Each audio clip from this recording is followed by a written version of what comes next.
discuss the last topic of the third chapter, atomic structure. And last topic is cation and anion formation. तो start करते हैं आज की video. सबसे पहले हम देखते हैं कैटाइन की फॉर्मेशन को। कैटाइन में आपके पास पॉजिटिवली चार्ज आयन होते हैं। आयंस क्या होते हैं? आपको पता है कि एटम्स जब भी इलेक्ट्रॉन लॉस या गेन करते हैं तो हमारे पास आयन बनते हैं। अब ऐसे आयन जिनके ऊपर पॉजिटिव चार्ज होता है उनको हम कैटाइन कहते हैं। और ये आयन बनते कैसे हैं? जब भी कोई एटम एक या एक से ज्यादा इलेक्ट्रॉन लॉस करता है, ठीक है, जब भी कोई एटम एक या एक से ज्यादा इलेक्ट्रॉन लॉस करता है तो हमारे पास बनता है कैटाइन। और ये इलेक्ट्रॉन कहाँ से जाते हैं? हमने इलेक्ट्रॉन की डिफरेंट अरेंजमेंट देखी, तो इलेक्ट्रॉन डिफरेंट शेल्स में है। तो कौन से शेल से इलेक्ट्रॉन रिमूव होगा, कौन सा इलेक्ट्रॉन लॉस होगा? तो वो होगा आउटर मोस्ट शेल से। ठीक है, आउटर मोस्ट शेल से इलेक्ट्रॉन लॉस होगा। आउटर मोस्ट शेल का डिस्टेंस न्यूक्लियस से ज्यादा होता है। ठीक है, और न्यूक्लियस के पुल की वजह से न्यूक्लियस के ऊपर पॉजिटिव चार्ज होता है, जिसकी वजह से वो इलेक्ट्रॉन को अपनी तरफ अट्रैक्ट करता है। जैसे जैसे कोई शेल न्यूक्लियस से दूर होता है, उसका डिस्टेंस ज्यादा होता है, तो उसका न्यूक्लियर पुल या उसकी जो अट्रैक्शन है वो वीक होती जाती है। तो आप आउटर मोस्ट शेल से इलेक्ट्रॉन को रिमूव करना मोर इजियर होता है as compare to inner shell से, इसलिए इलेक्ट्रॉन लॉस होंगे आउटर मोस्ट शेल से। ठीक है, अब मोस्टली मेटल जो है वो कैटाइन की फॉर्मेशन करती हैं। कैसे फॉर्मेशन करती हैं? एक से ज्यादा इलेक्ट्रॉन लॉस करके from their outermost shell. Question ये अराइज होता है कि मेटल ही क्यों कैटाइन बनाते हैं। ठीक है, मेटल को मेटल कहा ही इसलिए जाता है कि उनकी टेंडेंसी होती है कि वो इलेक्ट्रॉन लॉस करें और पॉजिटिव चार्ज आयन बनाएं, जिनको कैटाइन कहा जाता है। लेकिन क्यों? इसका आंसर है to attain the stable electronic configuration of near noble gas. अब कौन सी नोबल गैस की? वो नोबल गैस जो कि पीरियोडिक टेबल में उस मेटल के करीब प्रेजेंट है, क्लोजली प्रेजेंट है। ठीक है, पीरियोडिक टेबल में आप देखेंगे जो भी नोबल गैस किसी मेटल के करीब प्रेजेंट है, मेटल इलेक्ट्रॉन लॉस करके उस नोबल गैस की इलेक्ट्रॉनिक कॉन्फ़िगरेशन को अटेन करेगी। इलेक्ट्रॉनिक कॉन्फ़िगरेशन हमने बहुत डिटेल में देखा है कि इलेक्ट्रॉनिक अरेंजमेंट को कहते हैं, नंबर ऑफ इलेक्ट्रॉन और वो इलेक्ट्रॉन अरेंज कैसे हुए हैं। कि वो नोबल गैस की इलेक्ट्रॉनिक कॉन्फ़िगरेशन क्यों अटेन कर रही है? क्योंकि नोबल गैस की इलेक्ट्रॉनिक कॉन्फ़िगरेशन स्टेबल होती है। स्टेबल क्यों होती है? क्योंकि नोबल गैस की जो इलेक्ट्रॉनिक अरेंजमेंट है उसमें तमाम शेल जो है वो कंप्लीट होते हैं। ठीक है, आउटर मोस्ट शेल भी कंप्लीट होता है। अब आउटर मोस्ट शेल कौन सा होता है? जिसमें लास्ट इलेक्ट्रॉन प्रेजेंट होता है। ठीक है, अगर जितने भी इलेक्ट्रॉन प्रेजेंट है, लास्ट इलेक्ट्रॉन जिस शेल के अंदर जाता है उसको आउटर मोस्ट शेल कहते हैं। ठीक है, और आउटर मोस्ट शेल अगर कंप्लीट होता है, ठीक है, यानी कि उसके अंदर मैक्सिमम जितने इलेक्ट्रॉन आ सकते हैं वो इलेक्ट्रॉन उसमें ऑलरेडी प्रेजेंट हैं, तो इस केस में वो एटॉमिक स्ट्रक्चर स्टेबल होता है। ठीक है, और ये एटॉमिक स्ट्रक्चर किसका होता है? ये नोबल गैस का एटॉमिक स्ट्रक्चर होता है इन एटॉमिक फॉर्म में। लेकिन जो मेटल्स हैं वो एटॉमिक फॉर्म में तो वो स्ट्रक्चर या वो अरेंजमेंट अटेन नहीं कर सकती, लेकिन वो आयनिक फॉर्म में वो अरेंजमेंट अटेन करती हैं बाय लॉसिंग द इलेक्ट्रॉन। ठीक है, तो मेटल इलेक्ट्रॉन को लॉस करके वो अरेंजमेंट इलेक्ट्रॉन की एक्वायर कर लेती हैं, क्योंकि वो स्टेबल इलेक्ट्रॉनिक कॉन्फ़िगरेशन होती है, क्योंकि उसमें प्रेजेंट तमाम शेल जो हैं उसमें जितने भी मैक्सिमम नंबर आ सकते हैं वो नंबर ऑफ इलेक्ट्रॉन प्रेजेंट होते हैं, यानी कि आउटर मोस्ट शेल कंप्लीट होता है। ठीक है, तो अब हम इसको एग्जांपल से समझेंगे। सोडियम के केस में, सोडियम के केस में हमने देखी थी कि इसका एटॉमिक नंबर क्या था? 11। उसकी इलेक्ट्रॉनिक कॉन्फ़िगरेशन जो हमने चेक की थी वो थी 1s2 2s2 2p6 3s1। तो यहाँ से क्या पता चल रहा है? यहाँ से पता चल रहा है कि देयर आर 3 शेल्स। ठीक है, फर्स्ट शेल के अंदर 2 इलेक्ट्रॉन है, सेकंड शेल में आपके पास 6 + 2 8 इलेक्ट्रॉन है, और थर्ड शेल में 1 इलेक्ट्रॉन है। ठीक है, अब अगर आप देखें तो थर्ड शेल, इसका आउटर मोस्ट शेल क्या कंप्लीट है? नहीं, आउटर मोस्ट शेल में आपके पास ओनली 1 इलेक्ट्रॉन है। हालांकि यहाँ पे 8 इलेक्ट्रॉन आ सकते हैं, लेकिन यहाँ पे कितने इलेक्ट्रॉन प्रेजेंट है? ओनली 1। तो ये इलेक्ट्रॉनिक कॉन्फ़िगरेशन स्टेबल नहीं है। इसको स्टेबल करने के लिए क्या किया जाएगा? अब देखें इलेक्ट्रॉनिक कॉन्फ़िगरेशन क्या आती है? 2 8 1। अब ये देखें फर्स्ट में कितने हैं? 2, सेकंड में कितने हैं? 8, और थर्ड में कितना है? 1 इलेक्ट्रॉन। ये अनस्टेबल इलेक्ट्रॉनिक कॉन्फ़िगरेशन है। इसको स्टेबल करने के लिए ये आउटर मोस्ट 1 इलेक्ट्रॉन जो आउटर मोस्ट शेल के अंदर 1 इलेक्ट्रॉन है, इस इलेक्ट्रॉन को लॉस कर देगी, फॉर्म में आ जाएगी। आयनिक फॉर्म में आप देख सकते हैं कि इसके आउटर मोस्ट शेल में कोई इलेक्ट्रॉन, इसलिए आउटर मोस्ट शेल यहाँ पे आपको शो नहीं करवाया गया। आयन फॉर्म को लिखने के लिए हम उसके ऊपर दो पॉजिटिव चार्ज लगाते हैं, ब्रैकेट्स लगाते हैं और पॉजिटिव चार्ज पुट कर देते हैं। ठीक है, अब ये पॉजिटिव चार्ज कितना है यहाँ पे, क्योंकि इसने एक इलेक्ट्रॉन लॉस किया तो इसलिए 1 पॉजिटिव चार्ज हम लगाएंगे। ठीक है, एक पॉजिटिव चार्ज। तो अब आप देखें फर्स्ट और सेकंड शेल इसका कंप्लीट, ठीक है, and there is no more third shell, क्योंकि थर्ड शेल में कोई इलेक्ट्रॉन प्रेजेंट नहीं रहा। फर्स्ट और सेकंड शेल कंप्लीट होते हैं। अब इसको इस फॉर्म में स्टेबिलिटी मिली है, इसको आयनिक फॉर्म में स्टेबिलिटी मिली है। अब अगर हम इसकी आयनिक फॉर्म की इलेक्ट्रॉनिक कन्फिगरेशन चेक करें, ठीक है, इलेक्ट्रॉन लॉस करने के बाद, तो वो होती है 2 और 8। ठीक है, फर्स्ट में 2 और नेक्स्ट में 8। और इसको अगर हम लिखें तो that is like this S2 2s2 2p6, जो कि नियॉन की इलेक्ट्रॉनिक कन्फिगरेशन होती है। और नियॉन क्या है, ये एक आपके पास नोबल गैस है जो कि सोडियम के बहुत करीब प्रेजेंट है पीरियोडिक टेबल में। ठीक है, तो ये नियॉन की इलेक्ट्रॉनिक कन्फिगरेशन अटेन होने के बाद आयनिक फॉर्म में सोडियम आयन जो है वो स्टेबल है। ठीक है, अब इसका एटॉमिक नंबर तो वही रहेगा, क्योंकि atomic number is number of proton, और सोडियम जो है वो सोडियम आयन में कन्वर्ट। सोडियम आयन के ऊपर कौन सा चार्ज है, प्लस। क्यों, क्योंकि इसने एक इलेक्ट्रॉन। हम देखें सोडियम और सोडियम आयन के केस में, तो सोडियम के ऊपर तो सोडियम का एटॉमिक नंबर था हमारे पास 11, और दोनों केसेस में 11 ही है, क्योंकि प्रोटॉन नंबर चेंज नहीं होता। ठीक है, प्रोटॉन नंबर आपके पास 11 रहता है, लेकिन इलेक्ट्रॉन नंबर सोडियम एटम के केस में 281 यानी कि 11 था। ठीक है, इलेक्ट्रॉन नंबर भी 11 ही था, और इसलिए जबकि यहाँ पे आप देखें सोडियम आयन के केस में तो प्रोटॉन नंबर तो 11 ही रहा, लेकिन इसने एक इलेक्ट्रॉन लॉस कर दिया बाहर का। ठीक है, ये आउटर मोस्ट इलेक्ट्रॉन लॉस कर दिया, तो पीछे 28 बच गए, यानी कि टोटल इलेक्ट्रॉन हो गए 10। तो यहाँ पे इलेक्ट्रॉन 11, यहाँ पे 10। जो नंबर ऑफ इलेक्ट्रॉन है वो प्रेजेंट होते हैं नियॉन के केस में, जो कि एक नोबल गैस है। ठीक है, नेक्स्ट आप देखें प्रोटॉन नंबर। यहाँ पे एटम के केस में प्रोटॉन नंबर और इलेक्ट्रॉन नंबर इक्वल थे, प्रोटॉन भी 11 और इलेक्ट्रॉन भी 11। और पॉजिटिव चार्ज, क्योंकि प्रोटॉन पे पॉजिटिव चार्ज होता है और इलेक्ट्रॉन पे नेगेटिव चार्ज। पॉजिटिव चार्ज और नेगेटिव चार्ज बैलेंस होता है in case of sodium atom. ठीक है, क्योंकि नंबर ऑफ प्रोटॉन और इलेक्ट्रॉन इक्वल है, तो ये चार्ज एक दूसरे को बैलेंस कर। जो ओवरऑल एटम के ऊपर चार्ज होता है वो होता है 0, या जिसे हम न्यूट्रल चार्ज भी कहते हैं। ठीक है, जबकि सोडियम आयन के केस में देखें तो प्रोटॉन नंबर आपके पास ज्यादा है जबकि इलेक्ट्रॉन नंबर कम है। प्रोटॉन नंबर 11 है और इलेक्ट्रॉन नंबर 10 है। क्यों, क्योंकि इसने इलेक्ट्रॉन लॉस कर दिया। पॉजिटिव चार्ज अब आपके पास नेगेटिव चार्ज से ज्यादा होगा, और इसीलिए इसके ऊपर चार्ज पॉजिटिव होगा। ओवरऑल चार्ज देखेंगे तो वो पॉजिटिव होगा। कितना पॉजिटिव होगा, +1। क्यों, क्योंकि difference is 1 and charge is plus. Overall charge कितना होगा, +1 चार्ज होगा सोडियम। नेक्स्ट हम देखते हैं मैग्नीशियम के केस। ठीक है, मैग्नीशियम का एटॉमिक नंबर हमने देखा, अगर पीरियोडिक टेबल में भी चेक करें दैट इज 12। उसकी इलेक्ट्रॉनिक कन्फिगरेशन हमने लास्ट वीडियो में देखी थी, 1s2 2s2 2p6 3s2। ठीक है, यानी कि इसके अंदर भी 3 ही शेल हैं। फर्स्ट शेल में 2 इलेक्ट्रॉन, सेकंड शेल में आपके पास 8 इलेक्ट्रॉन, और लास्ट शेल में 2 इलेक्ट्रॉन। ठीक है, अब लास्ट शेल इसका इनकम्प्लीट है, इसकी वजह से ये एटम जो है ये अनस्टेबल है। ये अनस्टेबल है क्योंकि लास्ट शेल इनकम्प्लीट है, तो ये क्या करेगा, ये 2 इलेक्ट्रॉन जो लास्ट शेल में प्रेजेंट है ये लॉस कर देगा। ठीक है, और अब इसके पास 2 शेल रहती हैं, फर्स्ट और सेकंड। फर्स्ट इलेक्ट्रॉन लॉस कर दिए हैं, अब फर्स्ट शेल में इसके पास 2 इलेक्ट्रॉन है और नेक्स्ट में 8 है, तो इसके फर्स्ट 2 शेल कंप्लीट हो गए इस केस में। लेकिन क्योंकि इसने 2 इलेक्ट्रॉन लॉस कर दिए हैं तो इसके ऊपर चार्ज आ गया +2। ठीक है, 2 इलेक्ट्रॉन से लॉस किए तो +2 चार्ज आ गया। अब अगर हम इसकी इलेक्ट्रॉनिक कन्फिगरेशन लिखें तो 1s2 2s2 2p6, क्योंकि सेकंड शेल में 2 सब शेल होते हैं ना। ठीक है, 2s में और 6p में, तो ये अब आपके पास नियॉन की बन गई है, यानी कि नियॉन इज स्टेबल, तो इसकी इलेक्ट्रॉनिक कन्फिगरेशन भी अब स्टेबल होती है, but it is not atomic form, it is now in ionic form. ठीक है, नियॉन की तो एटॉमिक फॉर्म में कंप्लीट होती है, इसकी आयनिक फॉर्म में कंप्लीट है। ठीक है, तो इसका एटॉमिक नंबर तो वही रहेगा, क्योंकि proton remain present in nucleus. तो किसमें कन्वर्ट हो गया, मैग्नीशियम आयन, उसके ऊपर चार्ज कितना है, +2।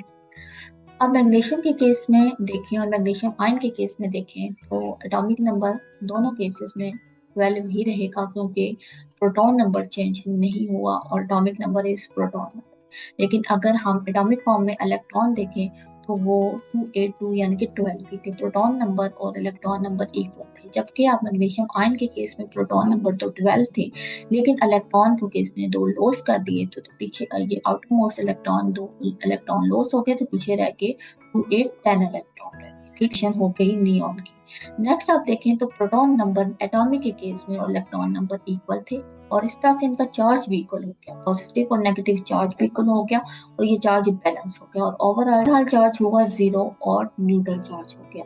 जबकि आयन के केस में आप देखें तो प्रोटॉन नंबर ज्यादा हो गया इलेक्ट्रॉन से, प्रोटॉन थे 12 और इलेक्ट्रॉन 10, क्योंकि किसने 2 इलेक्ट्रॉन लॉस कर दिए, तो positive charge is higher than negative charge, तो इसलिए ओवरऑल चार्ज क्या होगा, पॉजिटिव। लेकिन कितना पॉजिटिव होगा, डिफरेंस कितना है इलेक्ट्रॉन और प्रोटॉन में 2 का, तो इसलिए आपके पास पॉजिटिव चार्ज कितना होगा, +2 चार्ज। ठीक है, तो नेट चार्ज जो आयन पे आएगा वो +2 होगा, इसलिए हम मैग्नीशियम के साथ ऊपर सुपरस्क्रिप्ट में +2 ऐड करते हैं। ठीक है, ये शो करता है कि it is magnesium ion and which ion, positive और कैटायन। नेक्स्ट आ जाते हैं एनाइन फॉर्मेशन की तरफ। एनाइन अब क्या होते हैं, ये हमारे पास नेगेटिवली चार्ज आयन होते हैं, और नेगेटिवली चार्ज आयन कैसे बनते हैं, जब कोई एटम एक या एक से ज्यादा इलेक्ट्रॉन गेन करता है, और वो गेन करके उसको अकोमोडेट कहाँ करता है, वो आउटर मोस्ट शेल में ही। जब भी इलेक्ट्रॉन आएंगे या जाएंगे वो उसके आउटर मोस्ट शेल में से ही आए हो जाएंगे। ठीक है, तो आउटर मोस्ट शेल में आने वाले 2 इलेक्ट्रॉन अकोमोडेट हो जाएंगे। ठीक है, और मोस्टली नॉन मेटल्स आपके पास एनाइन की फॉर्मेशन करती है। ठीक है, अब अगेन यही क्वेश्चन नॉन मेटल क्यों एनाइन फॉर्मेशन करती हैं, अगेन आंसर भी वही है कि नॉन मेटल भी अटेंड करना चाहती है electronic configuration of nearest noble gas की। ठीक है, नियरेस्ट नोबल गैस के इलेक्ट्रॉनिक कन्फिगरेशन अटेंड करने के लिए, क्योंकि नोबल गैस की इलेक्ट्रॉनिक कन्फिगरेशन स्टेबल होती है, और स्टेबिलिटी को अटेंड करने के लिए वो एक या एक से ज्यादा इलेक्ट्रॉन को एक्वायर करती हैं, हासिल करती हैं, गेन करती हैं। फ्लोरीन के एग्जांपल देख लेते हैं। फ्लोरीन एक नॉन मेटल है, उसका एटॉमिक नंबर हमारे पास जो पीरियोडिक टेबल में गिवन है दैट इज 9। इसकी इलेक्ट्रॉनिक कन्फिगरेशन भी हमने लास्ट वीडियो में लिखी थी, 1s2 2s2 2p5। अब यहाँ से देखें तो आपको पता चल रहा है कि इसके अंदर 2 शेल हैं, 1 और 2। लास्ट इलेक्ट्रॉन सेकंड शेल में 2 इलेक्ट्रॉन, 2 शेल्स हैं, तो फर्स्ट शेल में 2 इलेक्ट्रॉन है, और सेकंड शेल में आपके पास 5 2 7 1 2 3 4 5 6 7 इलेक्ट्रॉन है। ठीक है, इसको हम ऐसे भी लिख सकते हैं 2 और 7, क्योंकि फर्स्ट में 2 और 7। ठीक है, अब आप देखिए क्या इसकी इलेक्ट्रॉनिक कन्फिगरेशन, क्या इसका आउटर मोस्ट शेल कंप्लीट है, नहीं। आउटर मोस्ट शेल में होनी चाहिए मैक्सिमम 8 इलेक्ट्रॉन। ठीक है, लेकिन इसका सेकंड जो आउटर मोस्ट है उसमें 8 इलेक्ट्रॉन होते हैं, फर्स्ट वाले में 2 होते हैं, तो यहाँ पे 8 नहीं है, यहाँ पे कितने हैं, 7। तो इसको तो ये एक, तो इसमें एक अनस्टेबिलिटी है। ठीक है, तो इस अनस्टेबिलिटी को ये कवर अप करने के लिए एक इलेक्ट्रॉन जो है वो हासिल कर लेगा कहीं से। ठीक है, एक इलेक्ट्रॉन ऐड हो जाएगा, इसके अंदर प्लस का साइन क्यों लगा कि ऐड हो गया, तो ऐड होने के बाद आप देखें तो इसके ऊपर 8 इलेक्ट्रॉन आउटर मोस्ट में कंप्लीट हो गए हैं। ठीक है, इसने एक इलेक्ट्रॉन हासिल कर लिया, लेकिन अब ये एटम, ये आयन बन गया, और आयन को हम शो करने के लिए ब्रैकेट लगाते हैं और नेगेटिव चार्ज लगाएंगे। क्यों, क्योंकि इसमें इलेक्ट्रॉन ऐड हुआ है। ठीक है, और इलेक्ट्रॉन के ऊपर नेगेटिव चार्ज होता है, इसलिए इसका ऊपर भी चार्ज आ गया नेगेटिव, क्योंकि इसने एक इलेक्ट्रॉन इसमें ऐड हुआ है, तो इसलिए -1 होगा। ठीक, तो अब आप देखें तो इसकी दोनों शेल कंप्लीट हो गए, फर्स्ट में 2 और अगले में 8। ठीक है, और इसने अटेन कर ली है electronic configuration of again neon. ठीक है, नियॉन की इलेक्ट्रॉनिक कन्फिगरेशन इसने अटेन कर ली है, लेकिन इसका एटॉमिक नंबर यानी कि इसका प्रोटॉन नंबर जो न्यूक्लियस के अंदर है वो 9 ही। ठीक है, और इस तरह से फ्लोरीन कन्वर्ट हो गया फ्लोरीन आयन, क्योंकि इसने एक इलेक्ट्रॉन अटेन किया, इसलिए इसके ऊपर चार्ज किया गया -1। ठीक है, तो हम फ्लोरीन आयन को शो करने के लिए फ्लोरीन और उसके सुपरस्क्रिप्ट में -1। अगर हम फ्लोरीन और फ्लोरीन आयन को देखें तो फ्लोरीन और फ्लोरीन आयन में एटॉमिक नंबर तो हमारे पास 9 ही है, क्योंकि दोनों में प्रोटॉन नंबर हमारे पास 9 ही रहा। ठीक है, लेकिन इलेक्ट्रॉन नंबर एटम के केस में था हमारे पास 9, क्योंकि प्रोटॉन नंबर और इलेक्ट्रॉन नंबर इक्वल होते हैं इन केस ऑफ एटम, लेकिन आयन के केस में प्रोटॉन नंबर तो 9 था, लेकिन इलेक्ट्रॉन नंबर एक ज्यादा हो गया था। ठीक है, यहाँ से 2 से 7 था, तो यहाँ पे एक इलेक्ट्रॉन ऐड हो गया था, 2 8 ओवरऑल हो गया 10। ठीक है, तो यहाँ और 10 का मतलब है इलेक्ट्रॉनिक कन्फिगरेशन ऑफ नियॉन। तो अब देखिए प्रोटॉन नंबर और इलेक्ट्रॉन नंबर यहाँ पे इक्वल है, और इक्वल होने का मतलब है कि पॉजिटिव चार्ज और नेगेटिव चार्ज भी इक्वल है। और जब पॉजिटिव चार्ज नेगेटिव चार्ज को बैलेंस कर दिया तो एटम के ऊपर, फ्लोरीन एटम के ऊपर कोई चार्ज नहीं, यानी कि जीरो हो गया, ओवर न्यूट्रल हो गया। लेकिन फ्लोरीन आयन के केस में देखें तो प्रोटॉन नंबर था 9 और इलेक्ट्रॉन नंबर था 10। इनके electron number is higher than proton number, means के पॉजिटिव चार्ज से नेगेटिव चार्ज ज्यादा है, और नेगेटिव चार्ज ज्यादा होने की वजह से इसके ऊपर ओवरऑल जो नेट चार्ज है वो होगा नेगेटिव। लेकिन कितना नेगेटिव होगा? -1। क्यों? क्योंकि डिफरेंस 1 का है, ठीक है। 1 इलेक्ट्रॉन इसने एक्वायर किया था और इसके प्रोटॉन नंबर और इलेक्ट्रॉन नंबर में डिफरेंस भी 1 का है, इसलिए इसके ऊपर -1 चार्ज है। इसमें एक इलेक्ट्रॉन ज्यादा था, इसलिए -1 चार्ज, ठीक है। अगर ऑक्सीजन की बात करें तो ऑक्सीजन भी आपके पास एक नॉन मेटल है जिसका एटॉमिक नंबर गिवन है पीरियोडिक टेबल में 8, और इसकी इलेक्ट्रॉनिक कन्फिगरेशन देखें 1s2 2s2 2p4, मीन कि यहाँ पे भी दो ही शेल हैं। पहले शेल में 2 इलेक्ट्रॉन और नेक्स्ट शेल में आपके पास 6 इलेक्ट्रॉन, ठीक है। 1 2 3 4 5 6, तो इसको हम कैसे लिख सकते हैं? 2 6। तो अब देखें क्या इसका आउटरमोस्ट शेल कंप्लीट, तो स्टेबिलिटी को एक्वायर करने के लिए ये 2 इलेक्ट्रॉन को एक्वायर करेगा, ऑब्टेन करेगा, गेन करेगा और इसका आउटरमोस्ट शेल को कंप्लीट करेगा। आउटरमोस्ट शेल में अब यहाँ पे आप देखें तो 2 इलेक्ट्रॉन आ गए हैं, 2 और 8, ठीक है। पहले में भी 2 और अगले में 8, लेकिन अब ये एटॉमिक से आयनिक फॉर्म में आ गया, और आयनिक फॉर्म में हम लिखने के लिए इसको ब्रैकेट में और -2 चार्ज लिखेंगे, क्योंकि इसके ऊपर 2 इलेक्ट्रॉन एक्स्ट्रा आ गए हैं, ठीक है। एटम से 2 इलेक्ट्रॉन एक्स्ट्रा आ गए हैं, तो इसलिए ये एनाइन की फॉर्मेशन होगी, नेगेटिव आयन की फॉर्मेशन होगी, ठीक है। और इसने इस तरह से इलेक्ट्रॉनिक कन्फिगरेशन अटेन कर ली है नियॉन की 1s2 2s2 2p6। यहाँ पे 2 इलेक्ट्रॉन होंगे, तो ये नियॉन की इलेक्ट्रॉनिक कन्फिगरेशन, ठीक है।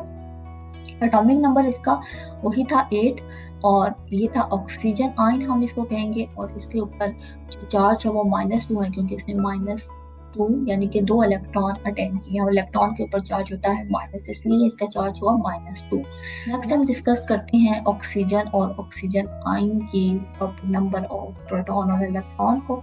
तो एटॉमिक नंबर 8 ये शो करता है कि इनके अंदर प्रोटॉन जो है वो 8 है, और एटम के अंदर इलेक्ट्रॉन भी 8 ही है, ठीक है। यानी कि फर्स्ट में 2 और नेक्स्ट शेल में 6 इलेक्ट्रॉन, ठीक है। तो ये कितने हो गए? 8 इलेक्ट्रॉन थे। और अगर हम आयन की बात करें तो यहाँ प्रोटॉन नंबर 8 ही थे, लेकिन इसने आयन बनने के प्रोसेस में 2 इलेक्ट्रॉन जो हैं वो गेन कर लिए, तो ये हो गया 2 6 10, ठीक है।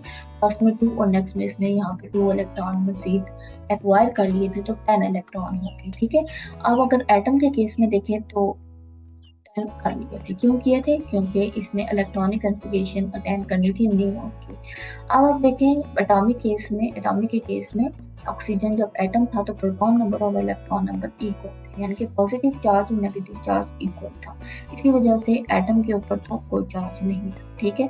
बैलेंस हो गया था, चार्ज 0 चार्ज था। लेकिन प्रोटॉन के ऊपर आप देखें तो प्रोटॉन नंबर जो है वो यहाँ पे लेस देन है इलेक्ट्रॉन नंबर से। प्रोटॉन थे 8 और इलेक्ट्रॉन है 10, तो इलेक्ट्रॉन ज्यादा होने की वजह से इलेक्ट्रॉन के ऊपर नेगेटिव चार्ज है, तो ओवरऑल चार्ज भी क्या होगा? नेगेटिव, ठीक है। तो क्योंकि ओवरऑल चार्ज क्या है? नेगेटिव, नेगेटिव चार्ज ज्यादा है पॉजिटिव से, तो नेगेटिव चार्ज कितना ज्यादा है? बाय 2, ठीक है, बाय नंबर 2। क्योंकि आप प्रोटॉन नंबर और इलेक्ट्रॉन नंबर में देखें तो आपके पास डिफरेंस 2 का था, इसलिए इसके ऊपर चार्ज भी -2, ठीक है। माइनस क्यों है? क्योंकि इसने इलेक्ट्रॉन गेन किया, इलेक्ट्रॉन के ऊपर नेगेटिव चार्ज होता है और उसका नेगेटिव चार्ज ज्यादा है पॉजिटिव चार्ज से, ठीक है। अगर देखें ओवरव्यू लें तो एटम जब भी इलेक्ट्रॉन गेन करता है, ठीक है, तो उसके ऊपर चार्ज आता है नेगेटिव। इलेक्ट्रॉन गेन करता है ना, इलेक्ट्रॉन के ऊपर नेगेटिव चार्ज होता है, और इसको हम कहते हैं एनाइन।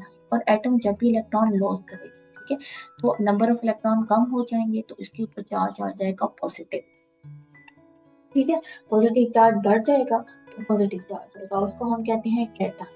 तो आयनाइन के केस में आपके पास हमेशा इलेक्ट्रॉन नंबर ज्यादा होता है, और कैटाइन के केस में आपके पास प्रोटॉन नंबर ज्यादा होता है। इसलिए कैटाइन पे पॉजिटिव चार्ज और आयनाइन पे नेगेटिव चार्ज होता है। स्टूडेंट, ये थी हमारी आज की वीडियो। उम्मीद होप्स हो कि आज की वीडियो से आपको कैटाइन और आयनाइन की फॉर्मेशन बहुत अच्छे से क्लियर हो गई होगी। मिलते हैं नेक्स्ट वीडियो में नेक्स्ट टॉपिक के साथ। अल्लाह हाफिज।